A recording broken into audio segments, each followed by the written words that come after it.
Israel की ताकत Donald Trump है। जी हां, बाइडेन अमेरिका की जो नीतियां हैं उसके हिसाब से इजराइल की मदद कर रहे थे। कई कई जगह पर खतरनाक हथियारों पर पाबंदी लगाई हुई थी। जी हां, अमेरिका की बाइडेन सरकार ने जो ऑफेंसिव वेपन्स हैं उनको इजराइल को नहीं दिया था, और कुछ क्या बहुत सारे सैटेलाइट्स पर पाबंदी लगाई, कई हथियारों पर रोक लगाई। हालांकि उस रोक से फायदा कुछ नहीं हुआ, लेकिन कुछ तो रोक लगाई थी।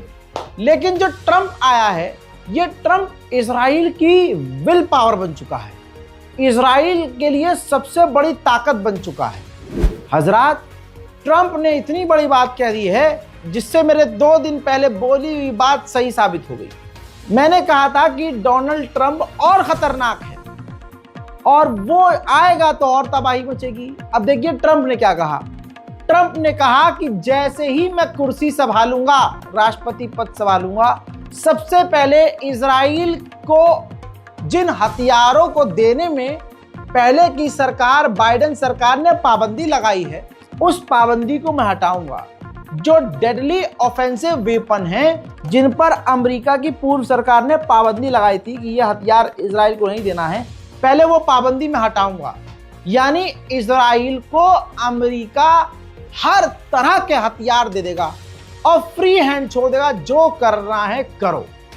तो आप समझ सकते हैं कि आने वाला समय ईरान, लेबनान, फिलिस्तीन, गजा के लिए, सीरिया के लिए बहुत ही खतरनाक। अच्छा, डोनाल्ड ट्रंप के जितने भी सरकार के मेंबर बन रहे हैं सब इजराइल के अंधे समर्थक हैं। जो ट्रंप की सरकार का इजराइल के लिए एम्बेसडर है, उसने पहले ही कह दिया है कि फिलिस्तीन पर पूरा कंट्रोल, गाजा पर पूरा हक इजराइल का है, पूरा कंट्रोल होना चाहिए। साथ में उन्होंने ये भी कह दिया कि पूरे वेस्ट बैंक पर कंट्रोल इजराइल का होना चाहिए। साथ ही उस इजराइल के अंधभक्त ने यह भी कहा है, और वो भी इंटरनेशनल मीडिया के सामने, कि ऊपर वाले ने यहूदियों को चुना है, वो सबसे बेहतरीन है, जिसकी वजह से जो उनके साथ बुरा करता है उनके साथ बुरा होता है। अंधभक्ति सिर्फ भारत में नहीं है दोस्तों, सुनिए इसकी बातें। But there is something else about Israel that I believe mirrors that of the history of the United States. I do not believe that it is possible to understand, to even comprehend the United States of America without believing that it involved the providence of God. And I do not believe that it is possible for anybody to look at the remarkable, stunning history, not only of ancient Israel, but of the modern nation of Israel, and somehow believe that that could be without the providence and the hand of Almighty God. There is simply no other explanation. I am one who believes, and this is not a political view, this is deeply personal, and whether I'm in politics or not, I still hold this view. I held it when I was a teenager. I held it long before I ever got into politics. And 100 years from now, I will still hold it. उधर Israel की सरकार के ministers काफी खुश हैं Trump के जीतने से।